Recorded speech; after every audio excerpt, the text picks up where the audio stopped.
대구지하철 참사 희생자 대책위원회 윤석기 위원장님을 모시고 추모사를 듣도록 하겠습니다.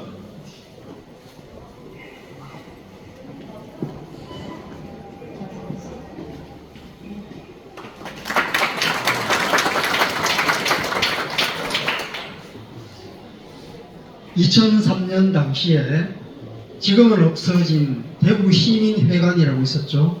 거기가 대구시에 참사수습본부가 있었고 실종자 가족 대책위원회, 나중에는 희생자 대책위원회 사무실이 있었습니다.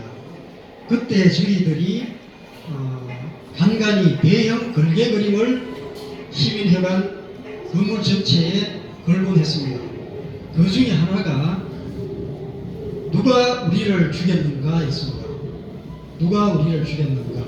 이 참사의 진정한 범인은 누구인가? 아까 이성일 위원장님께서 말씀하실 때 대구지하철 참사하면 만들어낸 가짜 범인이 두 명이 떠오르죠. 첫 번째가 방화범 김대한입니다. 저도 처음에는 이성일 위원장 지하철 입사를 목전에 두고 열심히 공부하던 그 당시에 일반 시민이 느꼈던 것과 같이 언론에서 불을 질렀으니까 죽었지 저놈이 나쁜 놈이야 라는 생각 하나, 또 하나는 마스컴키를 뽑아서 탈출한 기관사, 엉터리 지령을 한 종합사령실 근무자, 이 사람들이 쉽게 벌써 죽일 놈으로 저도 처음에는 생각을 했었어요. 그런데 하나하나 자료를 찾아보고 생각을 하고 고민을 하고 며칠 지나지 않아서 뭔가 잘못됐다라는 생각을 강하게 하게 되었습니다. 과연 이들이 진짜 범인일까? 아니다라는 생각이 들었고, 이 생각을 하게 된 근본 배경에는 참사 순간 속보가 전해졌을 때 제가 가졌던 의문,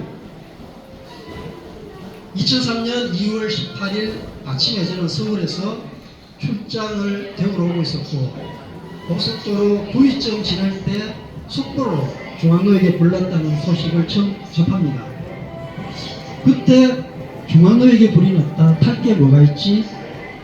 건물은 콘크리트, 전동차는 쇠붙이, 탈 게 없는데 매점, 화장실, 쓰레기통 요 정도였습니다. 지하상가 뭐 별거 아니겠네. 곧 꺼지겠지. 전동차가 불탄다라는 생각은 저는 하지 않았거든요. 잠실에 살면서 역삼동 사무실까지 2호선 지하철을 타고 매일 출퇴근하는 서울 시민으로서 전동차가 불타는 생각을 한 번도 해본 적이 없습니다. 근데 이 생각을 저만 했느냐?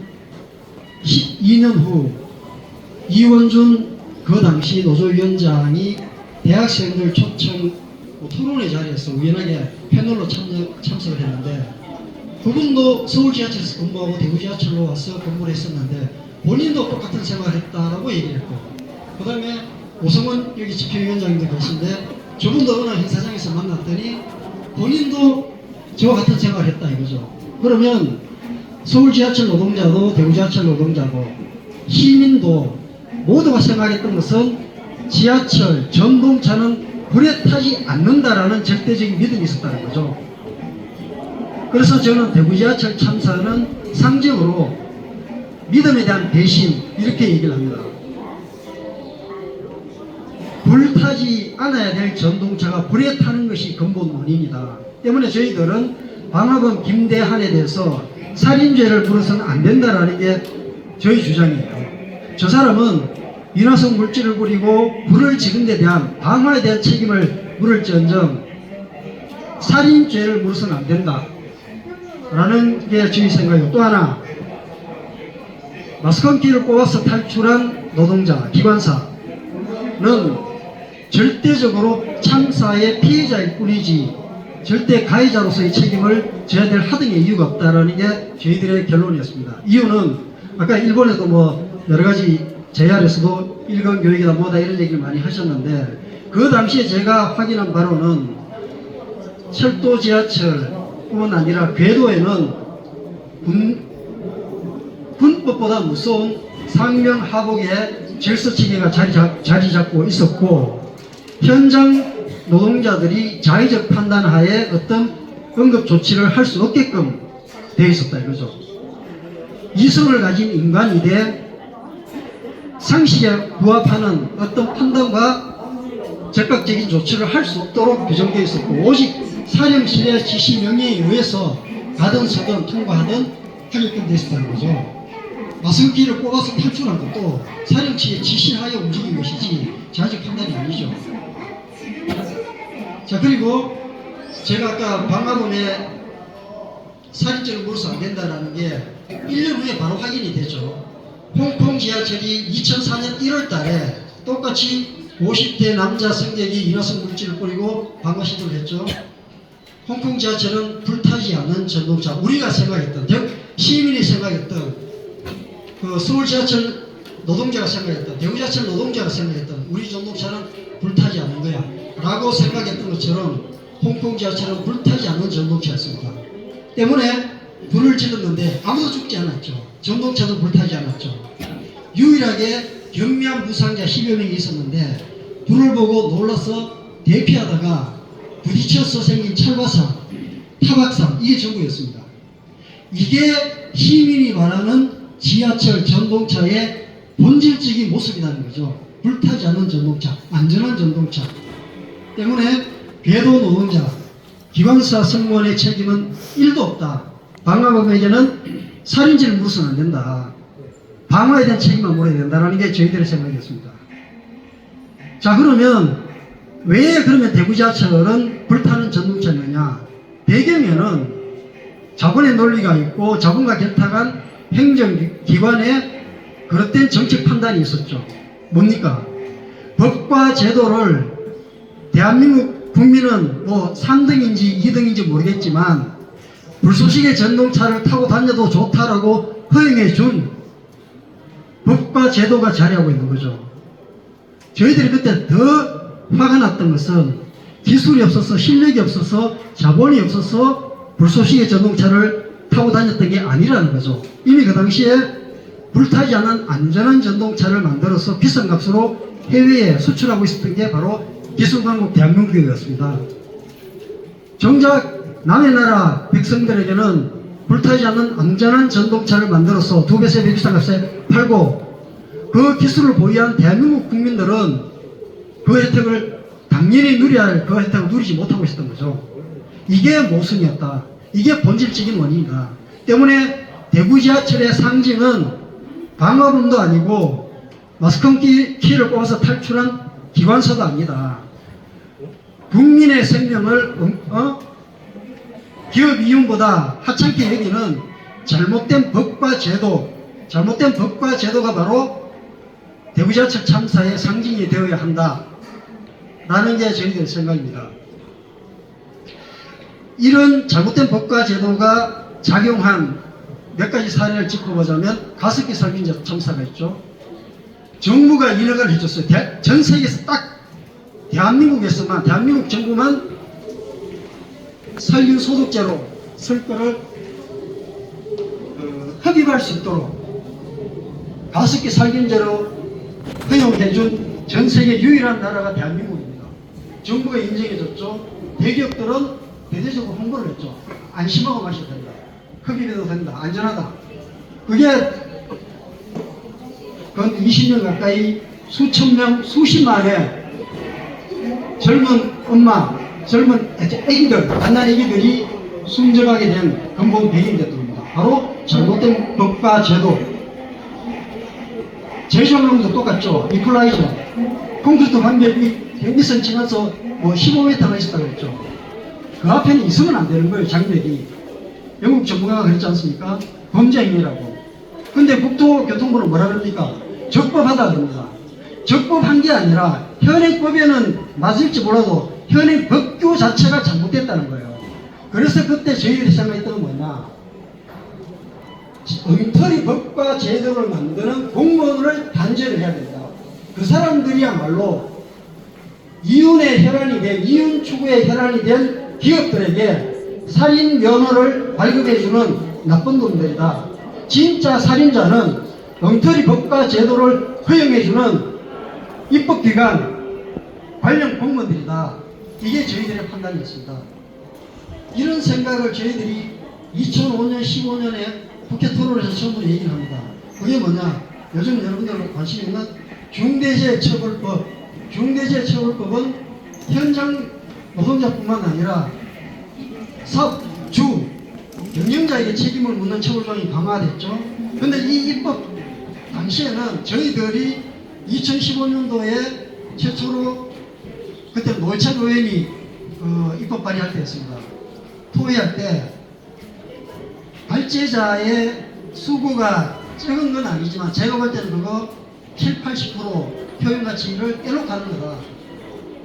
엉터리 법과 제도는 기업들이 아까 말씀드린 대로 살인 명예를 발급하는 것과 같다. 기업들은 법대로 했다. 법을 지켰다. 대구지하철 마찬가지죠. 우리는 법에서 허용하는 난년제로 만들었을 뿐이야. 불연제 만들라는 얘기 없었지 않느냐. 우리는 법을 지켰어. 준법을 했어. 책임을 못 묻습니다. 때문에 엉터리 법을 만드는 공무원들에게도 반드시 책임을 묻는 조항을 넣어야 된다. 그것이 중대재해처벌법의 70~80% 효력을 차지하고 나머지 20~30%가 관리감독 기능을 담당하는 행정기관, 그 다음에 실제 법 적용을 받는 기업가들의 영역이다. 원칙, 기준을 제대로 만들지 않으면 오히려 위험을 봉식해 주는 것 같다. 그것이 저희들의 생각이었습니다. 철도 노동자 4명을 포함한 청소 노동자 3명과 시민 합계 192명이 희생당하고 노동자 13명을 포함한 시민 152명이 부상당한 대구지하철 참사의 원인은 너무나 간단하다. 불쏘시개 전동차가 본질적인 원인이고 배경에는 그 불쏘시개 전동차를 허용한 법과 제도가 있다. 청소 노동자의 잘못도 아니다. 기관사의 잘못도 아니고 방화범의 잘못도 아니다. 난년제를 불연제 소재로 바꾼 이후에 유사범죄가 서울지하철과 대구지하철에서 한 17번 발생을 하죠. 대구지하철도 2005년도, 2018년도, 서울도 2005년도, 2008년도, 또 11년도 한 6~7번 연이어 모방범죄가 일어납니다. 한 명이라도 죽었나요? 없습니다. 안 죽었습니다. 전동차 한 량이라도 소실됐나요? 없습니다. 사후적으로 다 검증이 되지 않습니까? 대구지하철 참사의 근본 원인은 불쏘시개 전동차다. 기관사 승무원의 잘못은 1도 없다. 방화범의 잘못도 아니다. 라는 게 저희들의 결론입니다. 자, 그리고 제가 바라는 세상 한 2가지 말씀만 더 드리겠습니다. 하나는 여러분들이 이제 뭐 서울지하철도 그렇고 대구지하철도 그렇고 가장 최근에 파업 논의가 보니까 작년인가 있었더라고요. 그리고 대구지하철 같은 경우는 22년도에 경영진이 바뀌고 아까 보니까 저기 공사 사장님 화분도 놓여 있던데 그분이 취임하면서 아마 홍 시장 왔을 때 이제 그랬겠죠. 뭐 200억을 예산 절감하네 이런 얘기 했는데 저는 일반 기업체가 아니라 공공기관 수장으로 취임하면 일성이 우리는 현장 종사자와 시민의 안전을 확보하기 위해서 이런 일을 하겠습니다라는 것이 취임 일성이 되어야 한다. 공공기관의 수장으로 오면서 민간기업에서 하듯이 예산 절감을 이렇게 하겠다. 나는 근본적으로 그 사람은 공공기관에 오면 안 된다라고 저는 생각합니다. 공공기관에 오면 안 된다. 그렇다고 공공기관이 방만하게 경영해야 된다 이 말씀은 아닌 건 아시죠, 그죠? 그렇지만 경영 철학이 어디 있는가? 회사에 나아갈 방향이 어느 쪽을 향하고 있는가는 대단히 중요한데 바로 비용 절감, 효율성 추구 이것이 첫번째서는 안 된다고 생각합니다. 나의 현장 근로자들의 안전은 지켜지고 있는가? 시민 승객의 생명과 재산은 보호받을 수 있는가?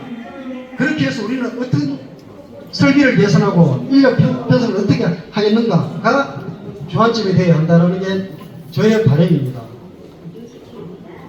때문에 저는 여러분들이 뭐 파업을 한다, 그 노사 단체 교섭을 한다 할 때 늘 관심 있게 찾아봅니다.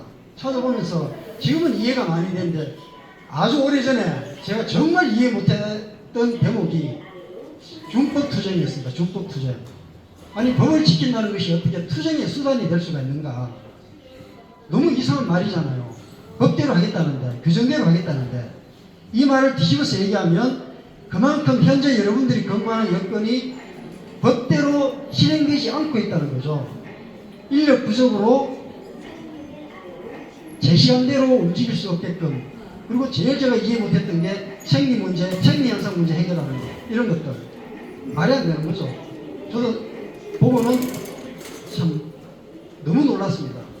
때문에 준법 투쟁의 수단이 되지 않도록, 될 수가 없도록 근무 환경이 바뀌어야 한다. 아까 이선일 위원장님 발언하실 때 제가 반갑고도 제게 와닿았던 게 적어도 이제 여러분들의 안전은 여러분들뿐만 아니라 시민 승객을 위해서 당연히 담보되어야 할 것이 권리다라고 이제 주장을 하셨는데, 사실은 제가 오래전부터 외쳤던 게 이제 그거죠. 뒤에 있을 때마다 여러분들께 드렸던 말씀이, 여러분들의 안전 확보는 권리 이전의 의무다. 권리 이전의 의무다. 여러분들 믿고 시민 승객 수십 명, 수백 명이 대중교통을 이용하는데, 여러분들 딱 믿는 건, 시민 승객 믿는 건 여러분들 뿐이잖아요. 여러분들 믿고 이용하는데, 여러분들의 생명이 일터가 위협받고 안전하지 못하다면 어떻게 시민 승객의 생명과 재산을 보호할 수 있겠는가. 때문에 여러분들의 안전 확보는 여러분들의 권리를 주장하기에 앞서가지고 시민 승객을 위해서 당연히 선행적으로 확보되어야 할 여러분들의 의무다. 회사의 의무다. 라는 겁니다. 때문에 안전을 위한 주장은 아무리 강하게 외쳐도 저희들은 절대적인 지지와 응원을 보낼 것이다. 마찬가지로 아까 초기의 비용 절감과 여러분들의 이제 인력 편성 관련해서 외주화, 또 저희들은 시민의 한 사람으로서, 참사 희생자 유족의 한 사람으로서 절대적으로 반대합니다. 특히 직접적으로 안전과 관련되는 부서, 그런 것을 위한 투쟁이라면 저희들은 온 마음과 힘을 보태서 응원하고 지지하겠다라는 말씀드립니다. 22년이 지난 오늘까지도 저희들이 포기하지 않고 있는 그 주장은 뭡니까? 192명 희생자가 가면서 살아남은 우리들에게 남겨준 소명이 뭘까? 사명이 뭘까?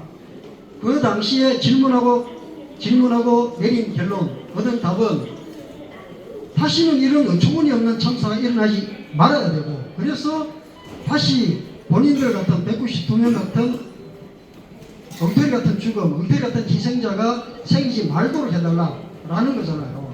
그래서 저희들이 안전교육을 중심으로 하는 추모 사업을 외쳤고, 대구시 합의해서 실행했음에도 불구하고 거짓말하고 있죠. 아까 사회자분이 뭐 탄핵 정국 말씀하셨는데, 지금 시대가 1분만 하고 제가 마치겠습니다. 가장 제가 불안하게 하는 거, 염치가 있는 사람들이 지도자가 됐으면 좋겠다. 염치가, 부끄러움을 아는 사람이 지도자가 됐으면 좋겠다. 홍 시장이나 윤석열이나 전 매한가지로 봅니다.